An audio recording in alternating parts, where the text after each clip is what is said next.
From Washington, D.C., this is Balance of Power with Joe Mathieu. Counting down to the summit in Alaska. Welcome to the Thursday edition of Balance of Power on Bloomberg TV and radio as President Trump prepares to meet with Vladimir Putin tomorrow in Anchorage. We're going to look at the logistics ahead of this meeting and discuss with the governor of Alaska, Mike Dunleavy, making his return to the program just a few moments from now. We'll have analysis from Bloomberg Politics contributors Rick Davis and Jeanne, and we expect to bring you live remarks from President Trump. We'll bring you live into the Oval Office as soon as he starts talking this hour. And we start, as always, with a look at Wall Street. Stocks sagging a bit today on this PPI day. Charlie Pellet takes a look from World Headquarters in New York. Charlie? Thank you very much, Joe Mathieu. Indeed, as we come to where we did have NASDAQ up briefly, but right now looking at little changed on the NASDAQ Composite Index, swinging between gains and losses. We got the S&P keeping it all in context, lower by 6, down 0.1%. Dow Industrials down 170 right now on the Dow. A decline of 0.4%. That record-breaking run in stocks taking a breather after a pickup in inflation lifted bond yields. Right now, the 10-year 4.28%, with the 2-year currently yielding 3.73%. Spot gold is declining by $21 the ounce, $33.34, a decline of 0.6%. West Texas Intermediate crude up 1.8%, $63.78 a barrel, and Bitcoin now down by $5,000 a token with a $117,000 handle, $117,855 on Bitcoin. That is a drop of 4.1%. Coming up after the close of trading today, we will be hearing from Applied Materials. Ahead of that report, Applied down by 0.6%. Peloton Interactive said to be planning its biggest product upgrades in years, including refreshed hardware, new accessories, and AI to introduce as early as October. Peloton down by 2.7%. And it is the first day of trading for Miami International Holdings, another IPO up by 30%. For on-demand news 24 hours a day, subscribe to Bloomberg News Now wherever you get your podcasts. Back we go to Washington. Once again, your host, here he is, Joe Mathieu. All right, Charlie, many thanks. Charlie Pellet will have more about 20 minutes when we keep tabs on the markets here. Live from Washington, thanks for joining us on Balance of Power on Bloomberg TV and radio. We're standing by to hear from President Trump. He's set to speak any moment now from the Oval Office. Delivering remarks is all we've been told from the administration. We're not sure what the topic will be, and it could include many. As the press pool gathers in the briefing room, they'll be called upstairs to the Oval at some point soon, and we'll bring you in the room with them for this conversation with the media. This, of course, all coming just a day before President Trump meets with Vladimir Putin as the world's attention shifts to Anchorage, Alaska, where it's not only political drama, but logistical drama ahead of this meeting. A remarkable story here on the terminal from Miles Miller. When the Trump administration announced this meeting only a week ago, the lone agent assigned to the Secret Service post in the last frontier began preparing to host hundreds of reinforcements in the days ahead. The agency's mission was unusually complex. Consider this. As the host nation here, the Secret Service tasked with protecting both the American and Russian presidents at the same time. We're going to talk in a moment with the governor of Alaska after Donald Trump was asked about this meeting yesterday in his news conference at the Kennedy Center. Here's what he said. If the first one goes okay, we'll have a quick second one. I would like to do it almost immediately. And we'll have a quick second meeting between President Putin and President Zelensky and myself if they'd like to have me there. And that would be a meeting where maybe it could be absolutely work. Will Russia face any consequences if Vladimir Putin does not agree to stop the war after your meeting on Friday? Yes, they will. Yeah. What will the consequences There will be consequences. Sanctions, tariffs? There will be, I don't have to say, there will be very severe consequences. Some pretty tough talk from the president, even as we've also heard him lower the bar ahead of this meeting, suggesting that it might be a feel-out session. We're not going to know until they get in there, and there will be a bilateral news conference afterward. We'll bring it to you here tomorrow night on Bloomberg TV and radio. But when we consider Alaska, as I mentioned, the last frontier, as the staging ground for peace talks, we have a great opportunity to bring back the governor of Alaska, Mike Dunleavy, with us on Bloomberg TV and radio. Governor, welcome back to Balance of Power. It's great to see you. And as I think I've made clear here, you had very little notice to put all of this together. So I understand it's been a busy couple of days. Is Alaska ready? Oh yeah, Alaska's ready. We have the venue already selected. The White House has already done that at our joint base Elmendorf, Richardson here in Anchorage. So it's going to be pretty secure. The president's going to land there, and they've got a lot of space for meetings. And so I think it's a location that works well. Will you be greeting the president on the tarmac? I'll be meeting with the president Friday morning briefly, and so yes, we'll have probably a very brief conversation about things such as our Alaska natural gas line and other things happening here in Alaska. Understood. Really incredible reporting here about the logistics going into all of this. Anchorage has a limited number of hotel rooms to work with here, a small rental car market. So we're trucking in all kinds of resources here, whether it's vehicles being flown in from the lower 48 or from other parts of your state. How much of this has been a logistical experiment for your office?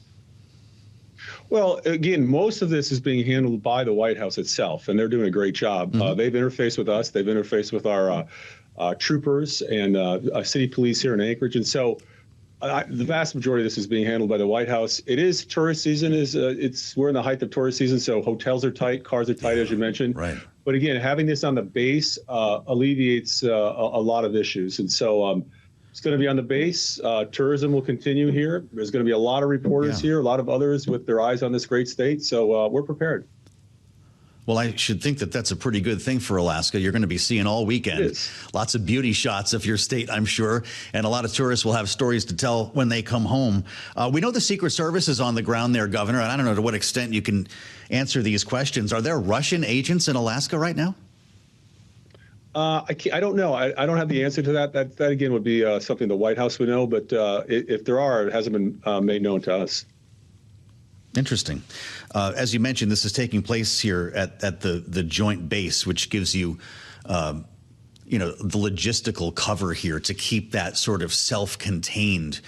But when you consider the number of folks coming into the state, it's pretty interesting to imagine what it's going to look like in Anchorage. Is this the biggest thing to happen to Anchorage ever? This is one of the This is one of the biggest things to happen. I mean, we've had the Pope and President Reagan here at one time years ago, obviously. But this is a huge issue, a huge deal for Alaska. It makes sense when you look at the globe. We're only 2.5 miles from Russia. The president of Russia just has to fly a few miles across the Bering Sea to get here. President Trump has to come up from the lower 48, go through Canada. And so we're closer. I think we're closer to Moscow by about 2.5 hours than Washington, D.C. is going the other way. And so makes sense to be here. We're glad to host it. Whatever we can do to help, especially with this issue of peace, hopefully in Ukraine sooner than later. Alaska is standing by. Well, that's great. And it's a pleasure to spend some time with you here as we wait to hear from President Trump. I will let you know that they're mobilizing reporters. So at some point here this hour, we'll end up in the Oval Office. And I suspect he'll have some things to say about this visit. Governor, he's also likely to talk about his big, beautiful bill, which is something that he's and other members of the administration are trying to remind people of now that it's actually being enacted, trying to highlight what they see as the benefits of the bill. Alaska played a pretty big role through your Senator Lisa Murkowski in the final shaping of that bill. She talked about feeling cheated, even though she voted to pass the legislation and had carved out some pretty interesting things for Alaska when it comes to rural hospitals, when it comes to even, I believe, tax credits for whaling captains. And I suspect that you would probably tell me about the energy enhancements in the Arctic that are going to be coming to your state. What's the most important part of the big, beautiful bill when it comes to Alaska? Well, it's a huge bill. It's got a lot of implications. I mean, there's some tax relief in there for almost everyone. As you mentioned, rural hospitals, they got a big win, not just here in Alaska, but across the country. But really, for us, it's the approach to energy. It's the approach to critical minerals, our resources. We are a resource state. Under the previous administration, and we talked about that in the past on Bloomberg, we were not treated well, to be perfectly honest with you, by the Biden administration. As a matter of fact, we had more, we call them sanctions, about 70 sanctions by the federal government on Alaska during that time. Well, at the same time, the Biden administration was having conversations with Venezuela, Iran, and others for resources, oil especially.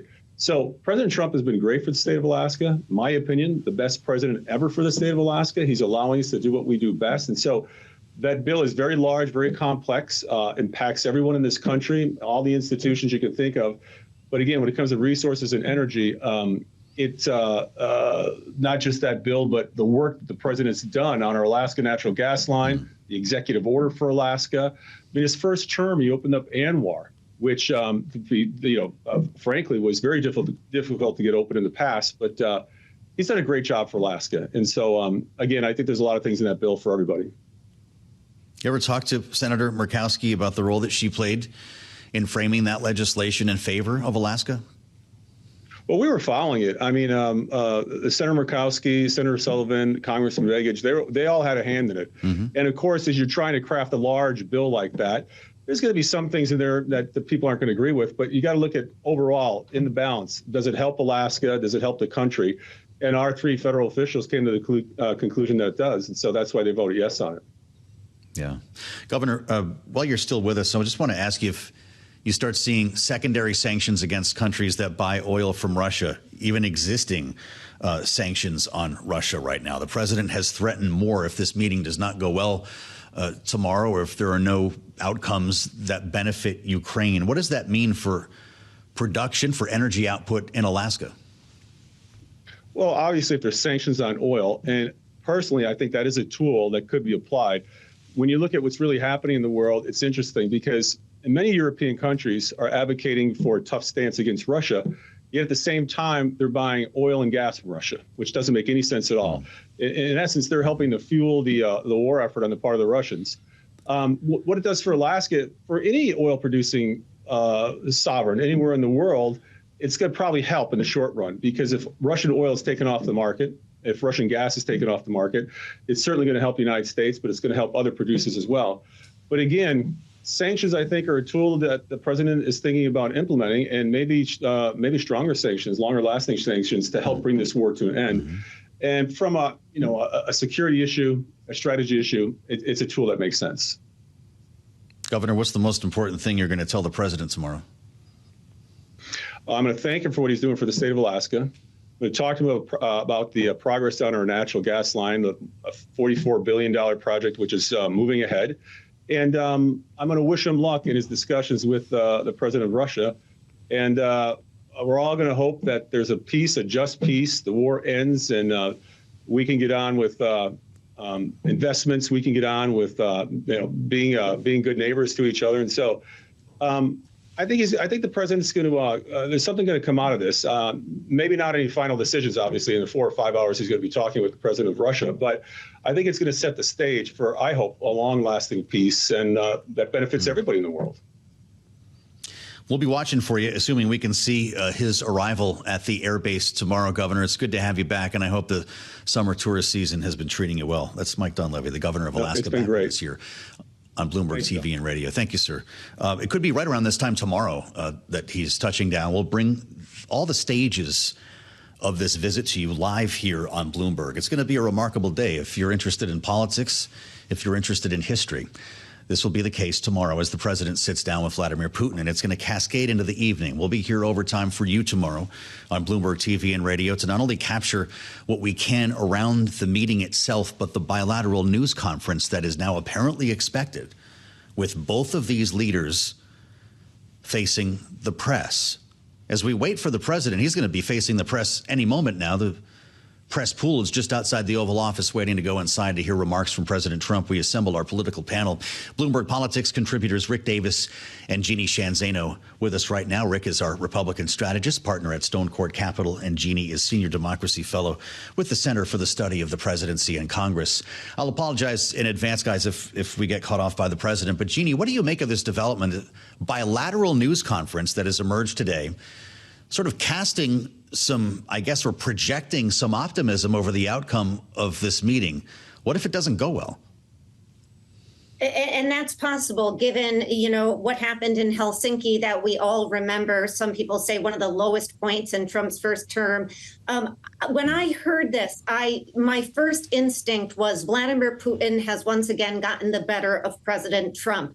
We know one thing about President Trump. Everybody does. He can't resist a press conference. So the minute that Putin put that out there, or Russia put that out there, you knew Donald Trump was going to jump on it. And I suspect that we will see something like that. But it is not a good idea for Donald Trump, because we still are unclear where he stands, given he's been pretty much all over the map in the last 6 months as it pertains to what his objectives are going to be as in these talks. And so I think it's not a good idea. It also gives Vladimir Putin, the ability, as somebody who is really been pushed aside by most countries, given what's happened after he moved into Ukraine.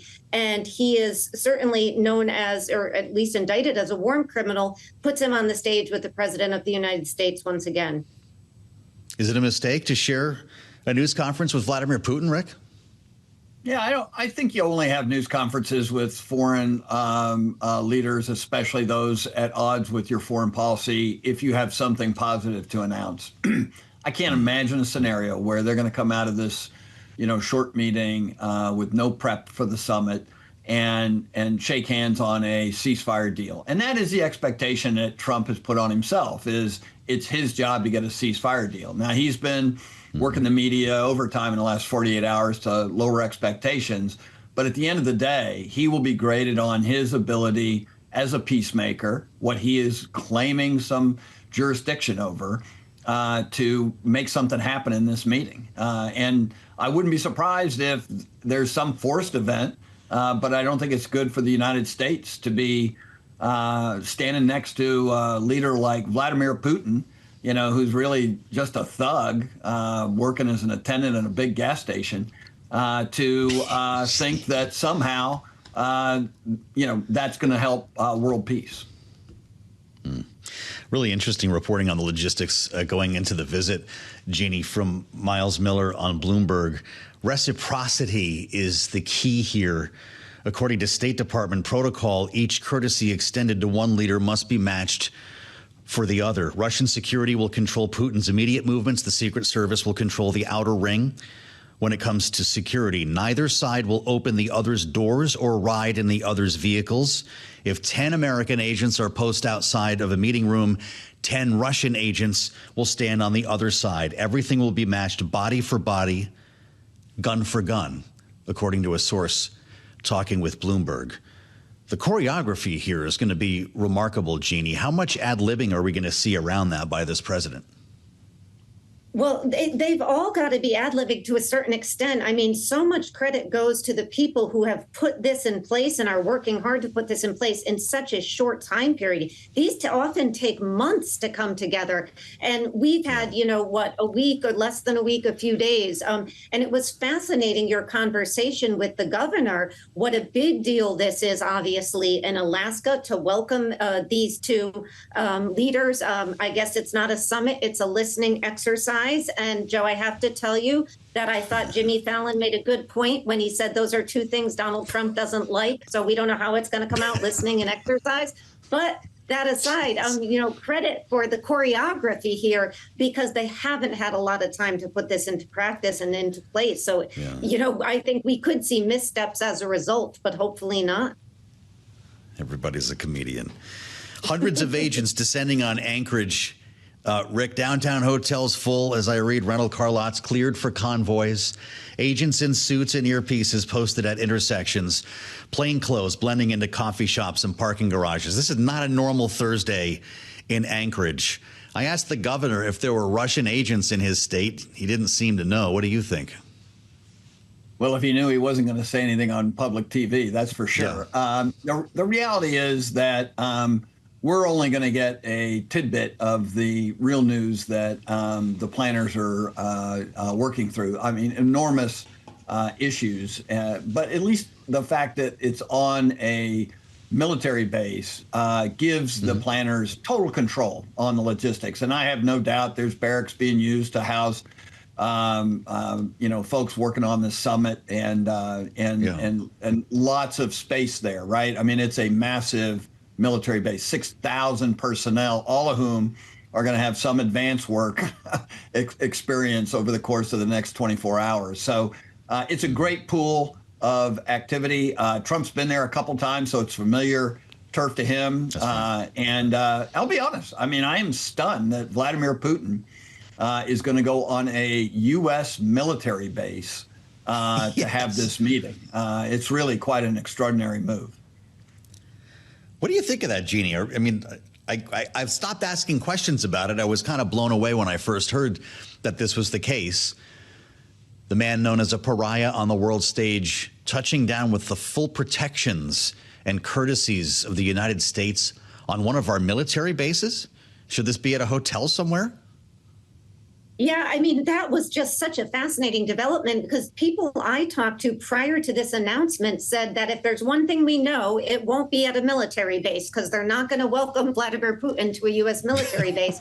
And yet, where do we find him at a military base? So it is surprising. It does make sense given the availability of spaces in Alaska. And as we heard the governor say, this alleviates some of the pressure on Alaska and on his government in such a short period of time. But boy, is it fascinating to imagine those two. And that's why when you were talking about reciprocity, it makes good sense. And I also wanted to, Joe, say, I thought the governor made such a good point in your conversation about the impact of potential sanctions or secondary sanctions, as they're calling them, how that would be a good thing for Alaska. The other part of that, what he said was so true, which is that where is Europe? They are buying Russian oil. So as we talk about sanctioning India and China, Europe seems really hypocritical in all of this. And I think he made a very good point on that. Really interesting. Spending time with Rick Davis and Jeanne Zaino as we wait for the president. The press pool's just outside the Oval in the colonnade waiting to go inside. And when he delivers remarks, we'll bring them to you live here on Bloomberg TV and radio. I'm Joe Mathieu in Washington. Glad you're with us on the Thursday edition of Balance of Power. As we keep our eyes on Wall Street, we've been bouncing around, at least in terms of the broad market, a little bit on this PPI day. A little up, little down kind of a session as we hear from Charlie Pellet. Let's get an update on Wall Street as we stand by for the president, live from World's headquarters. Charlie? I thank you very much indeed. Here's what's going on. The Dow, Dow right now down 140. That's a drop of 0.3%. It is the S&P 500 index that is little change now, lower by 3. Record-breaking run in stocks, taking a breather today after a pickup in inflation this morning. That lifted bond yields and the dollar. NASDAQ back in the green with the NASDAQ Composite Index higher now by 10 points, up by just about 0.1%. On a down day for the S&P, our Mag 7 index is advancing by 0.6%. We've got the 10-year currently yielding 4.28% with a 2-year 3.73%. Spot gold at $33.38 the ounce. Gold down $17 the ounce, tumbling 0.5%. We heard the Alaska governor talking about the price of oil. West Texas Intermediate crude up 1.5%. Brent, the global benchmark, up now by 1.3%. Bitcoin trading lower by $5,100, below $118,000. Bitcoin right now at $117,847. Bitcoin down by 4.1%. Earnings news. Tapestry's annual outlook for a key profit metric missed analyst forecasts due in part to tariffs, a sign that Wall Street is still adjusting to the full cost of duties for U.S. firms. Tapestry's brands, by the way, include Coach and Kate Spade. Tapestry, again, now lower by 14.4%. It is the first day of trading for Miami International Holdings. That's stock surging now by 32%. Again, recapping, looking at a mixed market with the Dow, the S&P, they are both lower. NASDAQ is higher. NASDAQ up 0.1%. The S&P keeping it all in context down by 0.1%. For on-demand news 24 hours a day, subscribe to Bloomberg News Now wherever you get your podcasts. Back we go to Washington. And once again, your host, here he is, Joe Mathieu. All right, Charlie, many thanks. Things warming up today in Washington, literally, in terms of the weather.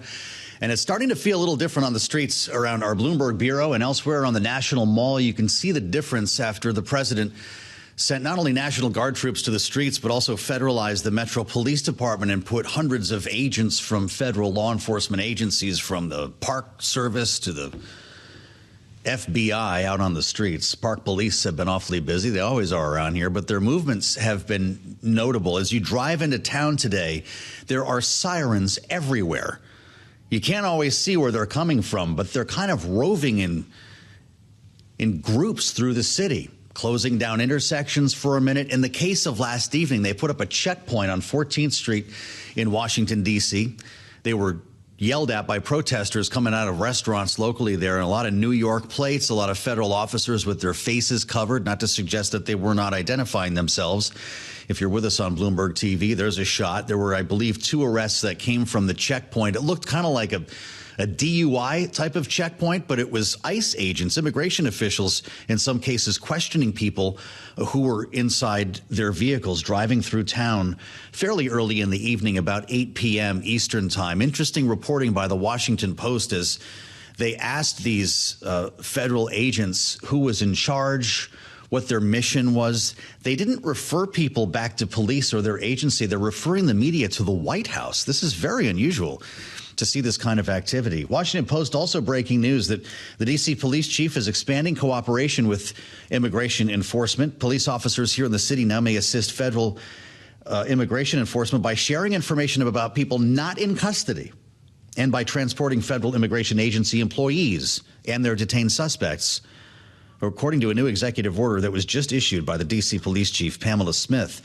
I'll add more. It's happening right outside the Kennedy Center. A homeless encampment was cleared out earlier today. Members of D.C.'s Health and Human Services team clearing an encampment on what they refer to as a grassy no man's land near the Kennedy Center. And we have a couple of those here around town that were frankly being cleared out by the Biden administration as well. We're standing by to hear from President Trump. I suspect he's going to be asked about all of this as well as his meeting tomorrow with Vladimir Putin. The press pool has been assembled and they're standing by waiting to be allowed into the Oval Office. When they do, we'll bring you in there. In the meantime, we have a chance to catch up with our political panel. Bloomberg Politics contributors Rick Davis and Jeanne Zaino are back with us now as we stand by to hear from the president. Rick, I don't know if you got into D.C. yet today, but it does seem noticeable what we were kind of waiting for, to actually see the impacts of troops and federal officers on the streets of D.C. The president yesterday suggested that he may try to seek an extension well beyond 30 days that he's allowed here as president of the United States. Will Congress allow him to do it? Yeah, I think he's got a blank check from this Congress. I mean, he's had more controversial things to get them to walk the plank on, and in a straight line party vote, they've given him pretty much everything he's asked for. So I had no doubt to question his resolve on this, and it makes sense that he'd need more than 30 days to do what he's talking about doing. Look, everybody wants this to work. Now that it's happening, let's make sure it turns out the way that everyone hopes it will, with a more peaceful and safer District of Columbia. I have noticed a ramp up. I mean, it took a couple days to start seeing people from federal police to military units in and around town, but I would say now there's no quadrant of Washington that I've been in that I didn't see some. So I think that the federal invasion is complete, and we'll see what kind of impact that really has over time.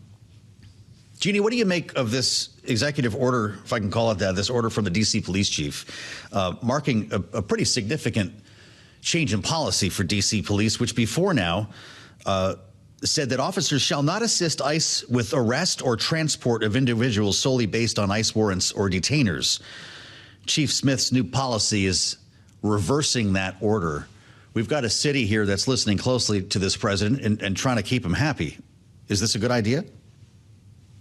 Yeah, I don't think that the police chief has any choice, really. Given the situation that D.C. is in, the way that Congress passed this law in the early 1970s gives President Trump the legal right to do this. And so I think the police chief is right. You've got to partner with the feds. And so in this specific case, it's not shocking. What is going to be, I think, particularly concerning is, to your point, if he spreads it out to other cities, because this notion of federalizing our cities is something that makes most Americans very, very uncomfortable. going right back to the Revolutionary War and the Third Amendment, which says no quartering of soldiers in homes. We have a sense that we should have freedom from the federal government in particular. And Donald Trump is going directly in opposition to that. Mm-hmm. They just let reporters into the Oval Office, so we'll be hearing from the president shortly here. Rick, this is an opportunity for Donald Trump to massage things a bit before he gets on a plane tomorrow morning to meet with Vladimir Putin. What will be his message? You know, I think that it's probably going to be consistent, although consistent and Donald Trump in the same breath is a little dangerous. But you know, he's been trying to lower expectations to the point where you know, he even indicates that one of the outcomes could be him coming home and nothing changes. So I think we'll continue to hear that from him today. He has been echoing some of the concerns that Europe has given him on what needs to happen with Ukraine's borders. And yet at the same time, his administration has not been bashful about talking openly about the fact that Ukraine's going to have to lose some territory. So I think he'll probably touch on a lot of these issues. You know, he loves to negotiate against himself before these big events, and yet he never seems to feel obliged to implement any of those. So he really has a different negotiating style that we constantly have to learn from. And I think we'll see that in full display today with this presser in the Oval. Jeanne, is this a strategy? You know, we're waiting for some pregame posturing here ahead of Alaska tomorrow. But is the whole point Donald Trump showing that he's not worried about it? Yeah, I think it could be. I also was wondering, Joe, if this is some type of effort to clean up after Scott Bessent's remarks not that long ago about privatizing Social Security, which, of course, is really, really wildly unpopular with so many Americans. And Donald Trump knows that. And I also think, to your point, you know, if he doesn't come out in a joint press conference with Vladimir Putin tomorrow, he cannot be accused of having not spoken to the press about it. So I think it does make sense for him to come out today and you know, make sure that people's expectations regarding tomorrow are not quite too high, because, of course, he himself has said even early today that there's about a 25% chance of failure. I think if what he's after is an agreement, I would say there's about a 99% chance of failure. But that's me. He's at 25%. Yeah. Rick, what do you think of this? Is part of the strategy to show a relaxed president, not worried about sitting down with Vladimir Putin, in fact, occupied with other issues like domestic issues, Social Security, and so forth? Yeah, look, I mean, number one, I do think they're playing a little bit of damage control on this issue of Social Security. You know, it came out in June that the old age and survivor benefits run out in 2033, I believe. And that sent a shockwave through a lot of constituents that especially older Americans who want to be sure that their Social Security will be there in the future. If nothing is done on Social Security between now and then, those benefits will be reduced by about 20%. Nobody wants to be the president when that happens, so it's not that far off. And then in addition to that, you had really bad debt news. The federal deficit hit a all-time high, I think $34 trillion, quicker than anybody thought it was going to. Of course, a lot of that dates back to the pandemic era when a lot of heavy spending was done there and it's accumulated. But these are two bad news items for Donald Trump, both of which nothing positive happened in this latest congressional round of reconciliation. Donald Trump says hands off of Social Security. Not sure that's a good option for him for the next 3 years. And even though Republican rhetoric about wanting to reduce the deficit, you know, was everywhere, nothing actually occurred. If anything, the deficit's now been increased over the next 10 years by $4 trillion. So at the end of the day, he does have some exposure on these issues domestically, and it's a smart move to get out there and get ahead of it a little bit. But two, I agree. I mean, like, business goes on. This is not all about Vladimir Putin all day at the White House, and that's a good signal to send. Yeah, really interesting. Jeanne, Zaino, and Rick Davis, Bloomberg Politics contributors in our great panel today. Many thanks to you guys, as always. We'll, of course, bring you into the Oval Office when the president, as I mentioned, starts taking questions here. He has been making a couple of remarks, kind of side remarks, as he's talking Social Security here and generating a couple of headlines on the terminal. As the president says, 401ks, stock market are soaring, recalling that following his Liberation Day and the immediate swoon that we saw in the markets, he wasn't talking about Wall Street. In fact, said he wasn't consumed with the markets at all. Hardly any inflation at all, the president said. Inflation, quote, is down to a perfect number. And that follows news today on producer prices, wholesale inflation warming up more than expected to the point where a lot of folks are wondering if this is about to fall on consumers. And as we wait for the president to start taking questions, it's a great pleasure to talk to Betsey Stevenson, professor of public policy and economics at the University of Michigan, former member of the Council of Economic Advisors, former chief economist at the U.S. Department of Labor. Betsey, welcome back. I'm loath to start a conversation with you when I'm about to go to the Oval Office. So I mean that in the best way. I don't want to interrupt you when the president speaks, but we will go back to the White House when he starts here. Donald Trump says inflation is at a perfect number. Do you agree? Well, I think that no, I do not agree. It's not at a perfect number. We want to see inflation down to about 2%. And what today's PPI print showed us was that, everything we've been saying about how tariffs can cause rising prices is true. It's tricky because what's happening is the tariffs lead to higher prices for businesses that then have to decide how much they can absorb, and not just how much they can absorb right now, but for how long they can absorb it and what to pass along to whom. And so what we saw here was some pass along that has happened among producers. And the question will be, when does this pass along start to happen to consumers? It was always a pipe dream that tariffs wouldn't cause inflation. I think the most important thing to realize is tariffs will cause higher prices, but they don't have to cause ongoing inflation. So we got to jump up in prices. And the Fed has to figure out whether people can look through the increase in prices and realize, okay, we're going to move to a new equilibrium where everything's a bit more expensive and then stay there. Or will they start to get worried about ongoing inflation because people's inflation expectations have not been quite as well anchored in the post-COVID inflation era? Well, when you combine some of the comments that we've heard from companies this earnings reporting season, Betsey, it sure makes you wonder. People not buying breakfast as often at Wendy's and McDonald's because they're not driving to work. In some cases, not working at all. Sweetgreen says they're not lining up for salads at lunchtime. But then you've got the Procter & Gamble's of the world that are passing on higher prices. And you've got the Black & Deckers who are trying to absorb it. They're all warning investors, though, that something is coming. And when you put that composite together here, what does it tell us about where we'll be, say, in the fall or winter? Look, this is just, our bread and butter economics that you learn in an intro econ class, which is, if the input costs go up, if you're a business, you might sell less if you raise your prices. But if you don't raise your prices, you might not make enough profit to make it matter how much you're selling. So you have to figure out how much of the price increase do you pass on and what does that mean for how much you sell.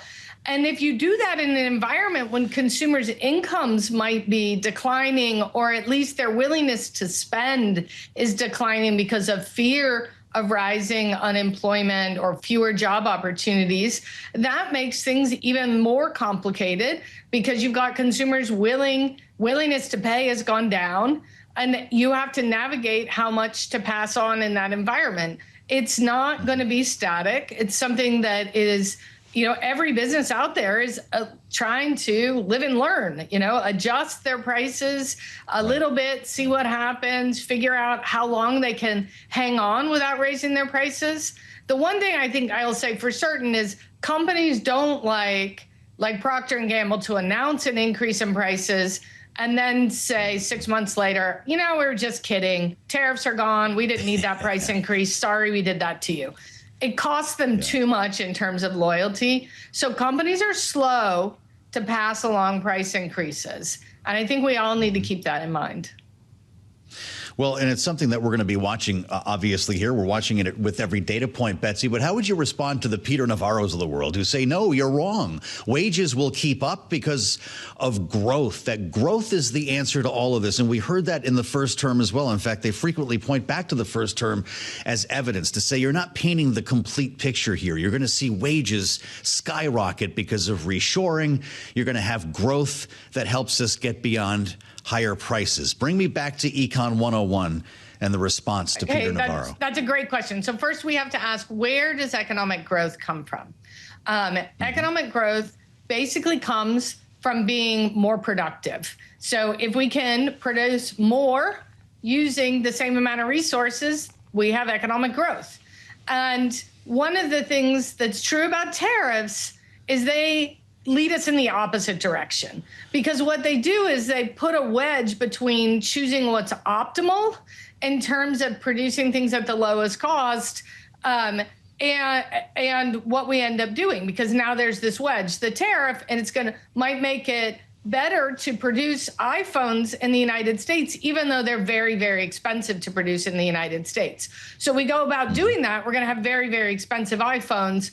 That's not going to lead to economic growth, because phones are going to be more expensive. There's going to be something else we're not doing with our resources, which might have been something we were producing for export that we were actually quite good at doing. So I think this question is, they say economic growth, but you have to actually say where the economic growth is coming from.